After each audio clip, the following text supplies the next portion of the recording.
पूछ रहे हैं कि सब्ज तेले और सफ़ेद मक्खी का कोई अच्छा सा स्प्रे भी बता दें और इसका फी एकड़ खर्चा भी बता दें। देखें जी, अगर तो सफ़ेद मक्खी की वजह से कपास के पत्ते काले नहीं हुए और उसके साथ सब्ज तेला भी है, तो आप फ्लोनिकामेड ले लें लोकल।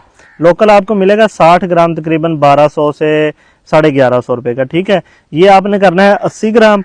इसके साथ आपने शामिल करना है डायाफेनथुरान, ये आपने 100 ml शामिल कर लेना है। और अगर सफ़ेद मक्खी बहुत ज़्यादा है, तो सफ़ेद मक्खी बहुत ज़्यादा है तो इसके साथ आपने स्पैरोटेट्रामेड जो कि बायर का है वो आपने इसके साथ ऐड कर लेना है। अगर आप बायर भी, इसके साथ डाया भी और इसके साथ फ्लोनिकामेड, ये तीनों करेंगे तो तकरीबन आपका खर्चा 3000 रुपये के राउंड अबाउट बनेगा। अगर मक्खी थोड़ी कम है तो फिर आप मोमेंटो को निकाल देंगे तो आपका जो खर्चा है वो राउंड अबाउट मेरे ख्याल से 1800 या 1700 रुपये में बनेगा, जिसमें कि सब्ज तेला भी बेहतरीन 100% कंट्रोल होगा।